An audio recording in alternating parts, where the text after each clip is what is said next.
Beckway for the win. Pandemonium.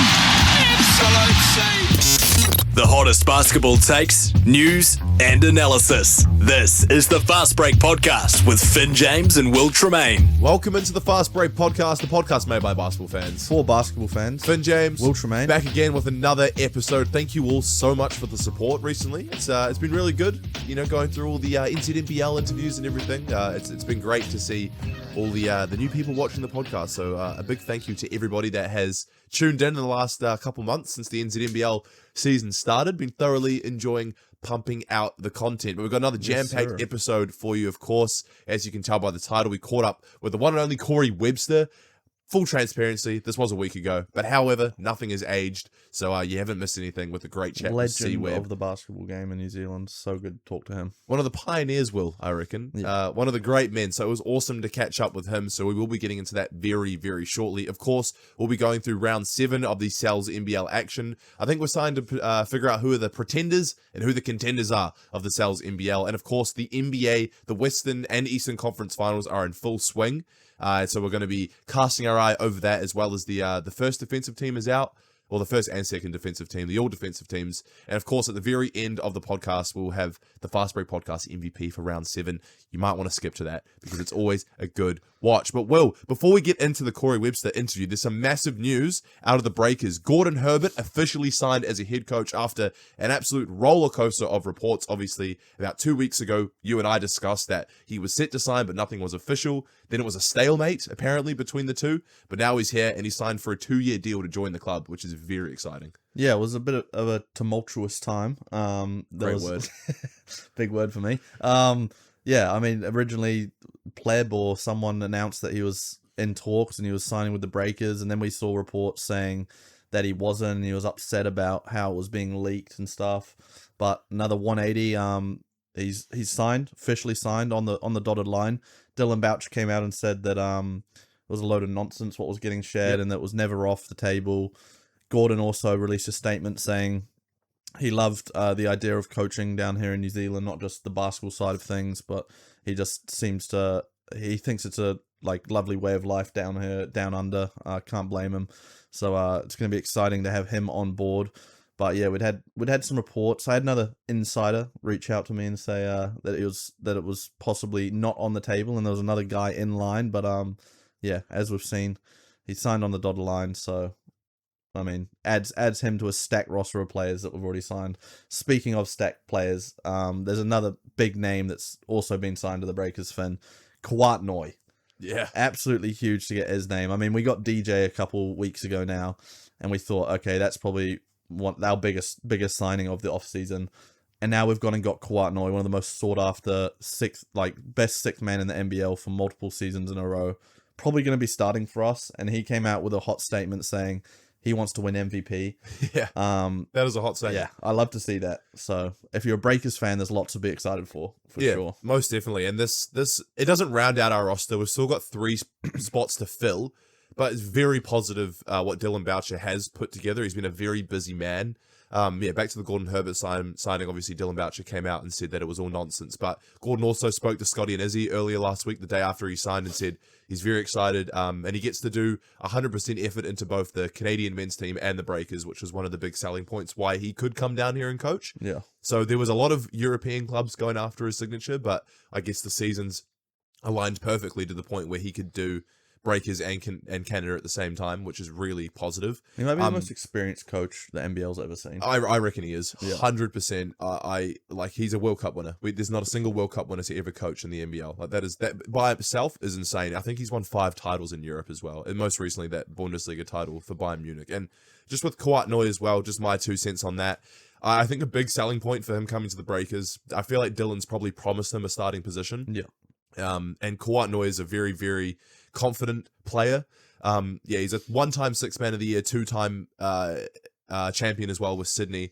He's a great player. He shoots the ball well. Defensively, I'm not sold on our team at the moment, but we have so much offensive firepower. I think Kouat is just going to be excellent to add to this roster. If we quickly talk about those 3 roster spots left that we have, I think we've talked about it off the podcast. We want to see Ty Webster, I think, is massive. That's a big one. That's a big one. Circle around him. The backup point guard to PJC will be huge. He played well for us last year. Sam Timmings, I think we've floated his name around quite a bit.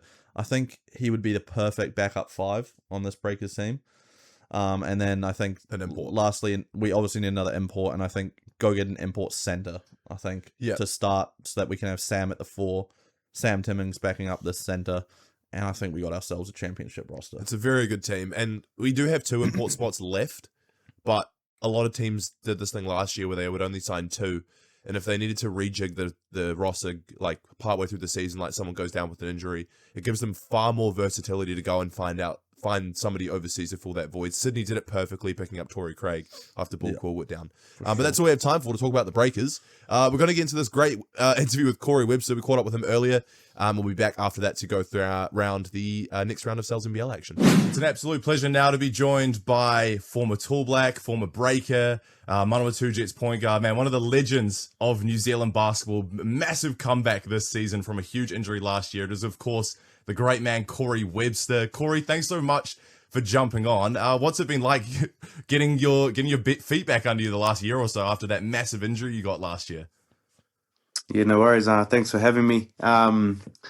It's obviously been a tough grind. I guess at my age, not 25 anymore, so I don't know if too many players would come back from a ruptured Achilles at 37. So I just embraced that challenge of trying to be, I don't know, I guess not letting it take me out of the game. I didn't want to go out on an injury. Obviously had thoughts of retiring after that, but kind of just felt like, watching the games and obviously continue watching basketball and just didn't feel like I wanted to walk away from the game yet. So just embraced that challenge of trying to get back mentally and physically. It was a grind, and, I actually did a lot of it on my own. Obviously had the surgeon who helped me out, but kind of just went out and did a lot of the training on my own. I didn't have a trainer to help me out, and kind of just lent on my years of experience in the weight room and different injuries and kind of all the knowledge that I've kind of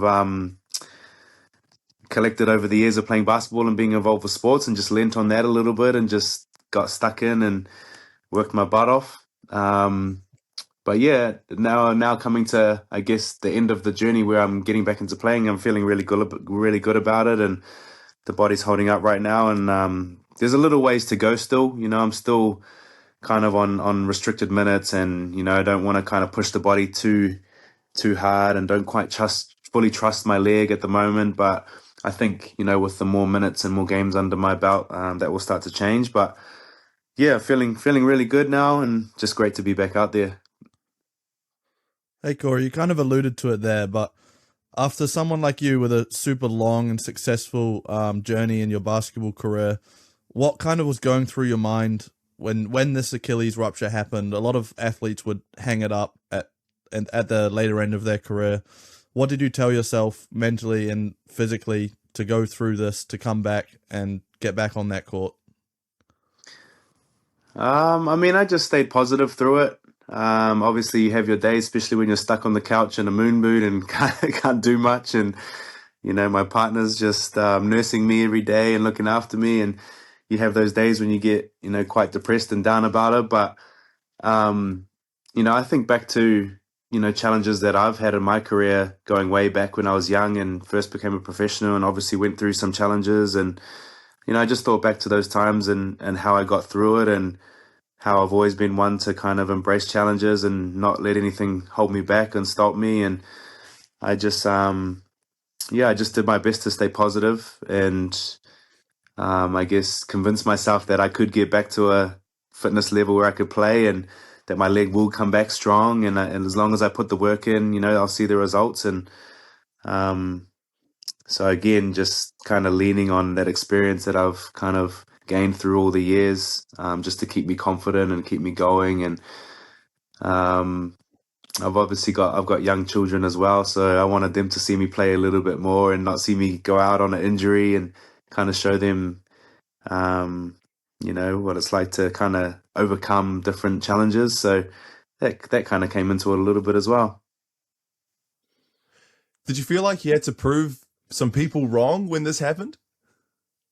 Oh no, I got nothing to prove at my age, man. I'm 37 years old. I've won multiple championships. I've been playing this game for a very long time, and kind of one of the last left in my era from my peers that I grew up with. So it wasn't too much to prove to anyone. It was kind of proving to myself that I could, um, I guess, get back on top of it and get strong enough again. So yeah, not really out there trying to prove anything to anyone else. Well, it's been great to see you back on the court so far, but I guess my first question regarding this season and last season was, why did you pick the Manawatu Jets as your place to play for the last couple of years?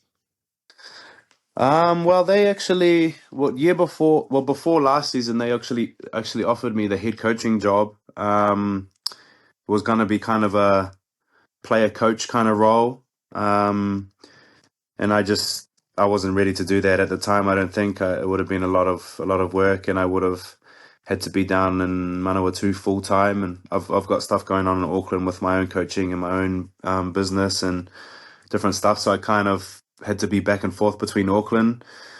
So I just kind of threw it out there at them to say, like, if you give my dad the job, then I'll play for you guys. Obviously, historically, the Jets is probably not a team that I would have played for in the past, but they kind of came to me with that, and we just went back and forth from there, thinking of different ideas. And their main thing was, they wanted to bring in someone who's, I guess, got a lot of experience, and they wanted to kind of turn the club into a more professional club and a destination for, I guess, other Tall Blacks and better imports and better coaches to come in. So I just decided, that it's a good opportunity to help another club, and so they ended up giving my dad the job. So I ended up, upholding my promise to them and playing for them since they gave him the job. But since then, I'm glad that we did, man. I've just met a great bunch of people down there, the owners, the GM, and the managers, and everyone who runs the club down there is just amazing people. They've shown us nothing but respect and love, and looked after us as best they can, and all that stuff goes a long way. So I'm glad that we chose to do that. And I think last year we had a roster that could have won the competition. We were just unfortunate to have injuries, and we were on a good roll kind of before I got injured, and I think we were sitting in second or third place, and we obviously won a lot of games, and that was, even though we missed the playoffs, I think from our injuries in the end, they kind of had won more games than they had in a long time, and there was a bit of buzz around the club, and obviously with the fan base. So yeah, just a great club, and amazing to be a part of. Outside of the basketball, just great people down there. So yeah, now we're just trying to help them kind of be more professional as a club, kind of teach them about what goes into it, and bring in that experience of all the worldwide experience that I have, and my dad has, and now my brother's coming in too to help them do that. And so yeah, we're hopefully helping them grow to a new level, and I think it's step by step we're getting there. You spoke about your dad, and you just mentioned your brother. How special is that for you to be able to play for an organization alongside your father and your brother? And also on that note, is there any updates on how far away Ty is from joining the team? Yeah, it's obviously a very special thing. I guess not too many families get to play together at kind of a semi-professional level, I guess. And then obviously my brother with the Tall Blacks, and playing with him at Perth and the Breakers, playing with your brother at a professional level is not too common around the world. So, that's something that I hold close to my heart, and, our family's, very proud of, and love watching us all compete and play together. So yeah, it's a dream come true for us. And I guess we kind of teamed up one more time just to try and see if we could win a championship, with all of us together, which would be amazing. So yeah, hopefully we can do that. And he's a couple of weeks away. He's just started kind of getting back into his basketball training, and his knee's feeling good. So I think, within 1 or 2 weeks he'll be back. You've obviously spent many years in the NZNBL. Do you think the league's in a good state in terms of competitiveness and overall engagement from basketball fans in New Zealand? Um, yeah, I don't want to say too much because I have my issues with the NZNBL, but I think in terms of like, we've got games on Sky, we've got a solid Sky deal. There's a lot of fan engagement. Obviously, basketball's grown a huge amount within New Zealand, which I think it's obviously with the Breakers and there's the NBA is so much more global and all of this stuff. New Zealand basketball is in a very good position with the amount of young kids that are playing basketball now and all of that stuff that goes into it. I think the New Zealand League is very young at the moment, which is good for the young players. But I don't think in terms of talent and, kind of, bringing the best New Zealand players back to play in the league in the off season and all of this stuff, I don't think it's grown too much. I kind of don't want to say too much. I don't want to speak badly on it, but there's kind of two sides to that, I guess. I guess it's going well in some ways, and other ways it's not. Fair enough. Fair enough, Corey. And in terms of just basketball in New Zealand in general and for your career, there's a Tall Blacks camp not far around the corner, actually, with the Philippines and Guam. You can declare it here. Are you available for selection? And what would it mean to you to put the black singlet on one more time, potentially? Man, Tall Blacks is always something that I'd say yes to. I'm sure I'll talk to Judd at some point leading into that and kind of see where I'm at and see where they're at, what they're thinking. But I gotta get my body a lot stronger before I look at that kind of level of play. Fortunately, like I said, the NZNBL is very young, so you can kind of get away with not being in 100% shape to play in this league. So I still got a long way to build my body up before I would feel confident, playing for New Zealand and playing at that international level. But if I do get there, then definitely something that I'd love to do. Always put my hand up for the Tall Blacks as long as I can dribble and shoot a basketball and my body feels good enough. That's a no-brainer for me. So I'm sure I'll talk to them soon and we'll see where we're both at. You've been a part of 2 World Cups with the Tall Blacks, 2014 and 2019. That 2019 tournament, you averaged 23 points per game, which was up there with the likes of Giannis Antetokounmpo and some massive NBA players, big names. What was the skill difference like going up against guys like that, and how special was that for you to showcase your abilities on the world stage? Yeah, I think the skill level is the same. Here in New Zealand, our issue has never been skills. Like we can compete and we can play with anyone in the world, as we've proven over the years. When we go to big tournaments, we win massive games. We beat teams in the top 10. We beat big European powerhouses. We compete with anyone in the world, I think. So it's not really a skill thing to me. It's kind of we're just always undersized. Our bigs are always a little bit undersized. Our guards are always a little bit undersized. So, competing against those bigger, longer, maybe more athletic players is always comes into it. And I think, one of the superpowers that we have in the Tall Blacks is that we're all such a tight-knit group and we've played it with each other for so long, and we come together and we embrace the underdog mentality, and we just work hard to make games difficult for other teams. And that was always just through our heart, and how hard we played and how we never feared any of the NBA guys or, anything like that. So that was kind of our superpower. But I think in New Zealand, we've got a great skill level at our national team level. It was never about the skills. It was kind of just, a size thing. And if we could have got a couple of our better players, big time players to come and join us at those World Cups, it could have been a little bit different,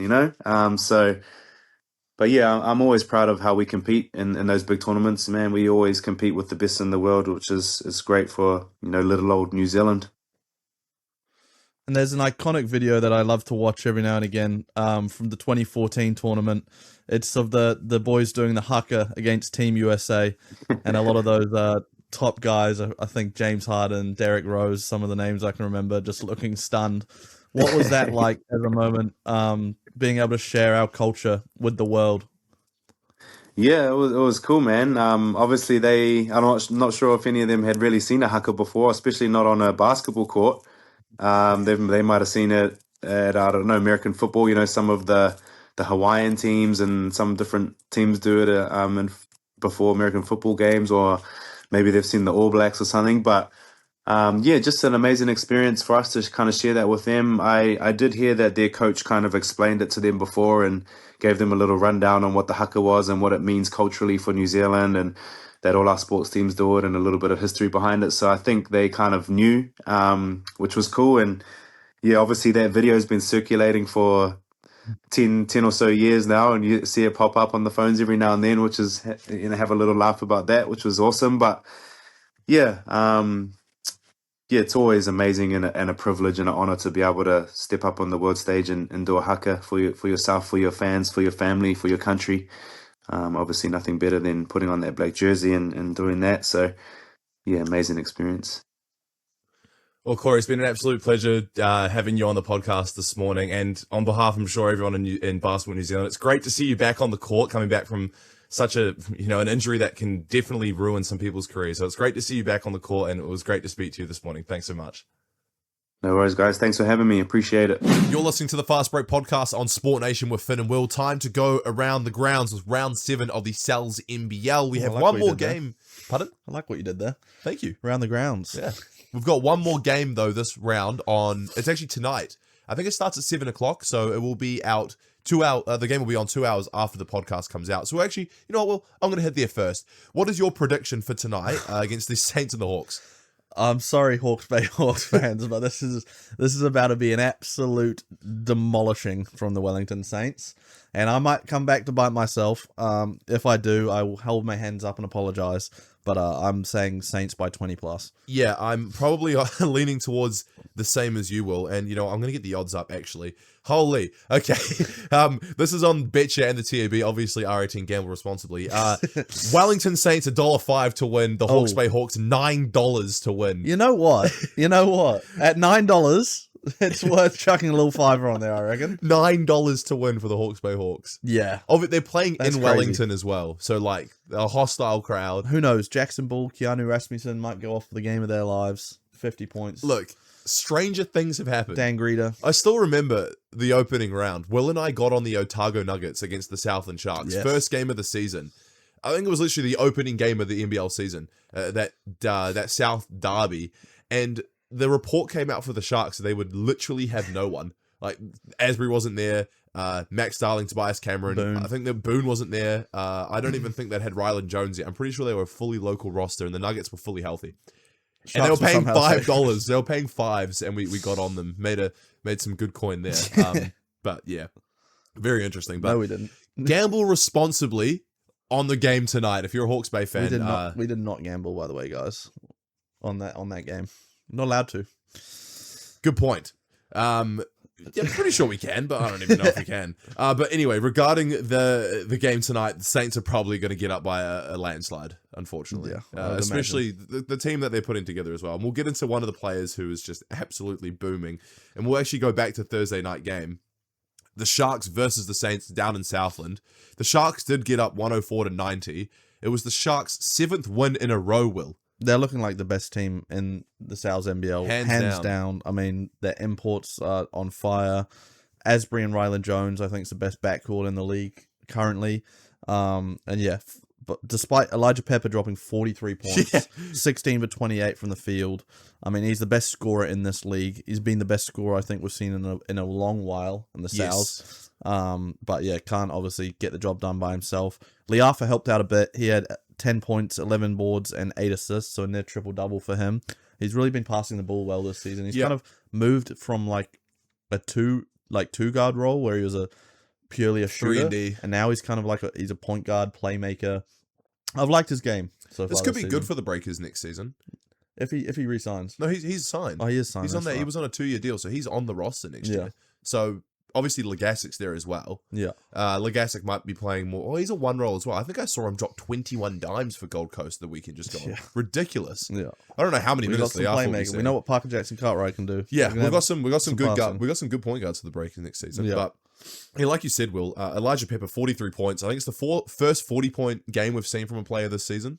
And they lost, which is just crazy. Really goes to show you the firepower that Southland have possessed. And like you said, Asbury and Jones, probably the best backcourt we've seen. And this is Keelan Boone coming off the bench. And I reckon Keelan Boone is a shell of himself compared to the season that he had I'm last year. still holding out hope that he will find his footing and he will elevate the Sharks to another level, which seems unbelievable when you see what they're currently doing. Oh, But, yeah. yeah. This team is stacked, man. Like, they've got so much firepower. Their depth is solid, but like this team's so good. And just going on the backcourt with Jones and Asbury. Rylan Jones, 26, 5 and 5 on the night.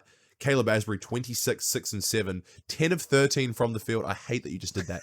10 of 13 from the field for Asbury as well. This is his third season in the NZNBL, and you can kind of tell he's figured it out. Yeah, he's going to be in MVP discussions if he keeps this up for sure. No question. But if we move on to Friday night's games, we had the Manawatu Jets falling to the Rams 100-93. Much closer than I thought it would be, though. Isaiah Small for the Jets, though. He's looked very impressive since joining the team. I agree. He led the team with 23 points and 15 rebounds in this one. Corey Webster, who we just caught up with before as well.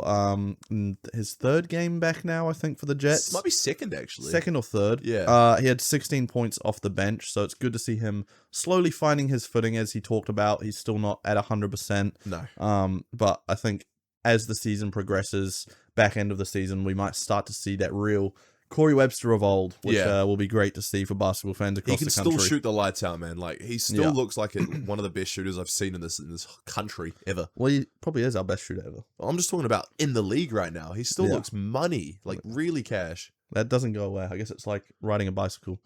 You can go through an Achilles injury and all that rehab, but shooting the basketball, he'll always remember how to do that. Yeah, he's been doing it for a long, long time. If we look at the Rams side of things, though, Taylor Britt, 17 points, 10 assists. Tamanang Cho with 22 points, 11 boards. And Todd Withers off the bench with his probably best game of the season. 22 points as well, 6 for 12 from the three-point arch. Those were your leaders for the Rams in that one. I like the Rams. Again, they're good every single year. Obviously caught up with Quinn last week as well. They've got a really good coach at the helm. This roster is very good, and Walter Brown is having a career best year. Like, they're going to be one of those teams that are contending, 100%. For sure. If we move on to Saturday's games, doubleheader, Franklin Bulls got up over the Hawks, 98-82. Yeah. Darren Boyd, 33 points. Carter Witt, their point guard, best playmaker in the league, hands down, Leads the league in 23 points, 14 assists in this one, Finn. bonkers. And Jace Carter, their other import, 14 points, 14 rebounds. Very, very good at rebounding for his position, I guess you could say. He's kind of a It's like 6'5", 6'6", like 3, I reckon. But he's pretty damn athletic. kind of plays the 4 for them. Yeah. But yeah, very bouncy. He gets up for those boards. I'm still hot on these 3 guys being the best import trio in the NBL, though. I'm still very hot on that. I agree. Yes, the Sharks have Rylan Jones and Caleb Asbury, but Keelan Boone, I feel like, is still, like I said, a shell of himself. Yeah. Southland could definitely have the best import trio if Keelan gets back to that scoring ability he had last season. Agreed. But these 3 boys down in Franklin, they know how to hoop. For sure. They are very good players. And like you said, they got this big win over the Hawks. Keanu Rasmussen and Jackson Ball, the 2 young Kiwis, not combining, well, they combined for the most points together. 19 for Rasmussen and 18 for Ball. Jackson Ball will probably be heading off to Wisconsin in the next, 3 or 4 weeks, probably. Yeah, so hopefully we get some big performances out of him. We saw what he did last year. He had a 40-piece Yeah. in the first round. In all fairness, it was against the Indian Panthers, and we won't get back into Yeah, that you're saga. But, man, he was like 16 or 17 at the time, dropping 40 points in a professional league. What a player. All the best for Jackson Ball as well before he heads off to Wisconsin. I hope he has a stellar career at the NCAA level. It's going to be excellent. Agreed. The other game on Saturday night, we had the Auckland Tuatara versus the Tauranga Whai. Tuatara won this one 96-71. Josh Dilling led for the Tuatara, 20 points, 6 assists, and Isaac Davidson made his debut for the club. We've been even talking more about him for a firepower. while. Holy. He had 10 points, 8 rebounds. Not the most efficient game, but I mean, what do you expect? First game back for the Tuatara. I think he's going to be finding his footing for the next couple of weeks, and then we'll see his full potential on display, I believe. Yeah, I agree. This team, the Auckland Tuatara, I've said this about a couple other teams, but like I said, the Southland Sharks are deep. The Tuatara have the deepest team in the NBL. I think that is a no-brainer. Maybe I'd say the Rams might be up there as well with depth, like with the likes of Mata Martin stepping up. He's been excellent as well. But the Tuatara, with Sean Bairstow eventually returning from whatever injury he has. I know he wasn't a concussion at the start when he hit his head on the stanchion in the first game, and then does he have a foot injury? Maybe he's got some sort of nerve problem in his shoulder, is what I believe. There you go. That's what I've been told. I'm not sure. I haven't really seen any reports, but I mean, I trust your judgment. But Sean Bairstow's still out with injuries, played one game. They have, in my opinion, like an 8-deep rotation once Sean Bairstow comes back. Tommy V off the bench. You'd probably expect Sean to start when he's back, so it's Davison off the bench. And you have the likes of Casey Ioane and Dylan Wilkie who can provide some really meaningful minutes off the bench as well. This team runs really deep. Yeah, for sure. Very impressed from what they're doing. It's going to be interesting to see how that unfolds for them. I agree. But if we move on to Sunday's games, the Giants versus the Nuggets, Finn. Yeah, no, this game sucked. 88-63 win for the Nuggets. Just gotta put it out there. This game sucked. That might be the lowest score from a team this season. I think 63 from the Giants. Not much to talk about in this one. The only thing to highlight: Craig Muller. First game for the Nuggets. Shout out Craig Muller. Went crazy for the Airs last year. 20 points and 4 assists for the Nuggets. He's stepped in replacement of one of the Nuggets, Michael Henn. And yeah, that was about the only highlight in this game. But the Nuggets got the job done, so good to see them finding their feet again after that hot start. Yeah, shout out Craig Muller. Big shout out to Kyle Anderson and Brandon James. They love Craig Muller. just had to put it out there. Very good player. He's got some sick dreadlocks, and he was actually very solid for the Naki last year. Was he an AFL player? I think he might have played AFL at one stage, but he's played in the NBL, like the ANBL as well. Like he's been around. He's a veteran, pretty good shooter. I mean, 20 points in your first game.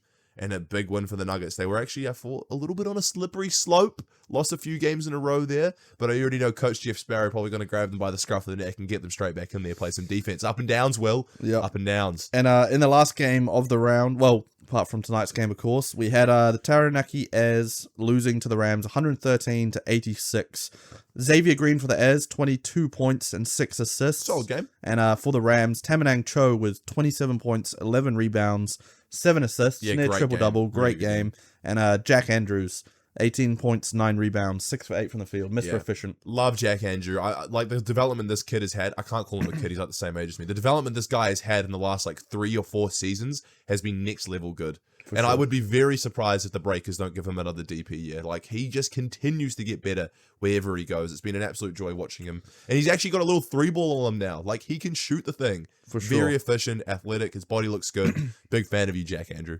And if we quickly gaze our eyes upon the ladder, we got the Sharks at 8-2 after that 7-game win streak. Yeah, Tuatara 7-2 with the Rams also on 7-2. Saints in 4th, 5-3. Nuggets 5-3 as well. The Bulls rounding out the top 6 with a 4-5 record. Then we got the Airs 3-6, the Jets 3-7, and then the Hawke's Bay Hawks, Nelson Giants, and Tauranga Phi all on 2-6 in 9, 10, and 11. Yeah, we're starting to figure out who are the good teams in this league. Like Southland's 7-game win streak. They look, I wouldn't say unbeatable, but this team is scary, and we talked about the others as well. Thoroughly enjoying what the league is producing right now. Some very competitive hoops, for sure, Will. But we're going to take a quick break here. Be back with the NBA playoffs update right after this. You're listening to the Fast Break podcast on Sport Nation with Finn and Will. Time to have a look at the NBA playoffs. We're in the conference finals now, Will, and it's very exciting. However, the East has been a blowout. 3-0 for the Knicks. Let's get into it, because the Knicks are the hottest team in the league, I think. After that first round series against the Hawks, where they dropped, I think it was 2 games. They did. CJ McCollum was coming the new villain of New York. It was 2 games in a row as well, no? Yeah, they were up 2-0. So the Knicks won 4 straight in that series. They swept the Sixers. That's 8 straight. Now they're up. Now they've won 3. They've won 11 straight playoff games, if I'm not mistaken.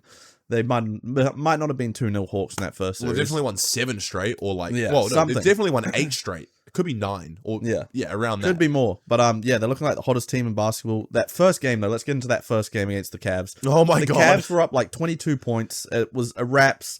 I think some sports betting market in the US had the Cavs at a 99.9% chance of winning. And then the Knicks just go, Jalen Brunson goes on a single-handed 13-0 run. And then Mikal Bridges steps up and hits a couple of big threes as well. They cut the deficit, end up tying up the game, goes to overtime, carry on that momentum in Killed them in OT, overtime. and the Cavs, I think, scored 1 bucket in overtime. Mm-hmm. Knicks win game 1, and that not only like that momentum that they just swung in the end of that fourth quarter of game 1, they carried that on in games 2 and 3, and they've had the Cavs number. The Cavs cannot seem to like do anything in this game. They've set the tone. That literally set the tone for the entire series. Because like you said, they're 3-0 now, and the Cavs must have lost so much confidence in themselves after blowing a lead that big within the last 5 minutes of the fourth quarter. And Jalen Brunson just had 2 points in the first half in game 1. Finished with like almost 30, I think 27 he might have finished with. Went on an absolute tear in the fourth quarter. And you know what, Cavs fans? I know how you're feeling. James Harden, hey? What happened, buddy? If you look at all the highlights in that like 22-3 run, He's a cone. who was guarding almost every single one of those buckets, including the McHale corner threes? Who was it? Take a guess. Take a guess, Will. James Harden. Yeah, James the Harden. Knicks were targeting him. He was looking like an absolute cone on defense. Probably one of the worst defenders in NBA history. There, I said it. And I mean, That's a stretch. He's bad. Actually, it might not be. he is bad at defense. I mean, this used to get brought up back in the Houston days, even. Yeah. But he's really like showing it in this playoff series. The Knicks are just attacking him, getting to the rim at ease when he's on guarding whoever.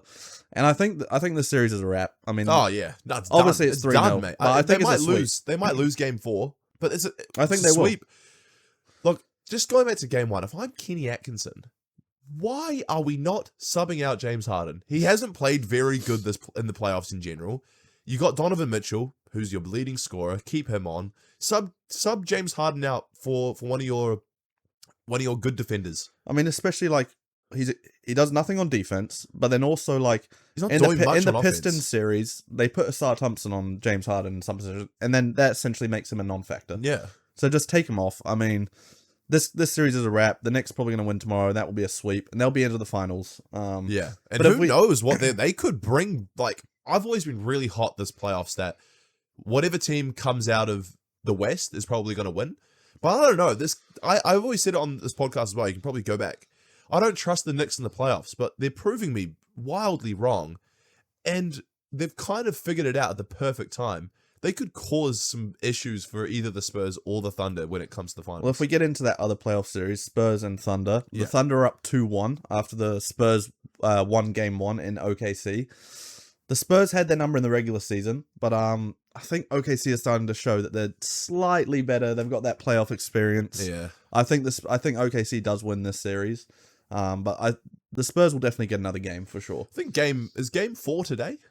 It is today, So it'll in be San done. Antonio. So I'm hoping the Spurs get it done. I'm a big fan of Wemby. And talking about Wemby as well, game 1 of this series might have been one of the best playoff games I've watched in recent years. well, he recreated the iconic Steph Curry logo deep three It wasn't even just that, though. Yes, he hit against that. OKC. He had 43 or 41 and 23 rebounds? Something like that, yeah. I think the only other player or Spur player to do that was David Robinson, the general, or the admiral, sorry, his name is. Admiral. And obviously, I think Wemby was a bit tired in game 2, didn't play as well, but game 1 in particular, that double overtime win from the Spurs, that pull-up 3 from Wemby to tie it up with 30 seconds left, and then he just kept going. That's going to be one of the most iconic shots of all time. Dunked on Chet, had another dunk, Steph Castle throwing him lobs to seal the deal. They looked very dominant. I thought, wow, they've stolen a game here in Oklahoma. Maybe they lose game 2. It was still pretty close. Game 3 was close, but Speaking of Steph Castle as well, Wow, he had one of the most insane dunks I think I've seen in the oh playoffs my in a god, while. Isaiah Hartenstein, welcome to your Absolutely funeral. Baptized Isaiah Hardenstein. Not only that, he had a dunk in game 1 as well over Shea. Oh my god, in the Two-handed jam. clutch too. Yeah. I mean, I think he's going to be special. This is one hell of a playoff series, probably the best playoff series of the these playoffs so far. 100%. And I think, like you mentioned before, this is my finals matchup. As much as I love the Knicks and as hot as they've been, I think the Spurs or the Thunder, I think, have their way with the Knicks in the finals. Yeah. So this is kind of like my NBA finals. Yeah, fair enough. Yeah, I'm on the same page as you. Obviously, like, I don't trust the Knicks. For history reasons, I think it'd be great for the Knicks to actually maybe cause some issues. They haven't won a championship in decades. They haven't even made the finals in decades. They like did beat the 20-something Spurs years. in the in-season tournament. That's They one thing did? to look over. And Tyler Kolek was big in that. I haven't seen Tyler Kolek in a while. Yeah. Mike Brown, get him on the court. If But- we look at the defensive teams as well, though, Finn, Yeah, those very have been quickly. released. We'll quickly go over those. The first team, there's a bit to get into because I'm upset as a Portland Trailblazers fan. Understandably. Tamani Kamara, what an absolute snub, in my opinion. Yeah. But yeah, let's get into it. What are the teams? First team, understandably, Wemby, Gobert, Asor Thompson, and Chet. I feel like Chet's maybe a bit of a but the other three, yes. Derek White made it. I don't know. I haven't Yeah. watched much Celtics basketball this year, but I was very surprised. He's good, but Second team, we had Bam, Scotty Barnes, Kaysen Wallace, Dyson Daniels, and OG Anunoby. Where's Kawhi Leonard? Where's Tamani Kamara? yeah, that's pretty much all that needs to be said. I feel I'm like upset. Kawhi Leonard probably should have been considered for this. He was outstanding. He almost led the league in steals at one point. I know he's your guy and you want to give him your flowers, and I know this is my guy and I want to give him my flower. Yeah. Tamani Kamara is the best perimeter defender in the league. Absolute lockdown. I don't hate it. Led the league in charges drawn. Most, I think, I forgot the word for it, the terminology, but Stops. stats wise, like getting changes of possession, Tamani Kamara was Stops. the best. Stops, yeah. Very good from. Yeah, he probably should have been there. He made it last season, no? He First- did. First or second He team? was second team last season. I thought he should Yeah, have been first. This Maybe year. he got snubbed. Oh, but well. yeah. I mean, the conference finals have been great. Quick prediction: who wins in the West? We already know who Thunder. the East. Thunder. Thunder I'm and for, 7. I'm for Spurs. We'll watch with interest. Next week we'll probably have our finals matchup, and thoroughly looking forward to that. We're going to take a quick break. Fast Break Podcast MVP, the moment you've all been waiting for. Right after this, you're listening to the Fast Break Podcast on Sport Nation with Finn and Will. Time to get into the Fast Break Podcast. Sells NBL MVP for round 7. Before we get into it, though, a massive honorable mention to Elijah Pepper. We couldn't put him in. We hold winning it to a high standard here on the Fast Break Podcast. So Will and I made the big boy executive decision to leave him off, despite him having 43 points against the Sharks. Yeah. They did lose by 13. So we You had get- to highlight essentially- some players from there. Essentially, what we're saying is you got to win the game to get onto our rankings. You list. got to win, which I think is fair. If you're the player of the game, Yeah. you got to win. for sure. Let's get into third place. Third place, we have Caleb Asbury in that exact same game against Elijah Pepper for the Sharks. Led them to the win. He had 26 points, 6 rebounds, 7 assists, 10 for 13 from the field. Very, Mr. very Efficient. Yeah, I think he definitely deserved the spot on this list over Pepper just because Holds a they little bit won more the weight. game. They won the game. They So, won the game, Will. yeah, he comes in at third place this week. But in second place, Finn, who do we got? We got Carter Witt slowly and actually quickly becoming the best playmaker in the league. Leads the league in assists at 11 assists a game, I'm pretty sure. Carter Witt finished with 23 points and 14 assists in the win over the Hawks, which is a very good performance and was enough to get him the second place spot, Will. And sure. who gets the chocolates for the Cells NBL MVP for I round believe 7? this is the second time he's been in the Fast Break Podcast MVP now. Tamanang Cho from the Canterbury Rams. He had a big game, 27 points, 11 rebounds, 7 assists. So a near triple-double in that win over the Taranaki Airs. And that gets the job done for him, coming in at number 1 on this week's Fast Break Podcast MVP. Very much well-deserved to you, Mr. Cho, down there in Canterbury. Thank you so much for tuning in to another episode of the Fast Break Podcast. Of course, if you're listening to it on air, 7 p.m. every Tuesday, it goes live a day early, Monday, 5 p.m. on YouTube, Spotify, Apple Podcasts, and of course on the Sport Nation app. And yeah, we'll see you next week. Can't wait for another massive round of NBL action. We'll see you then.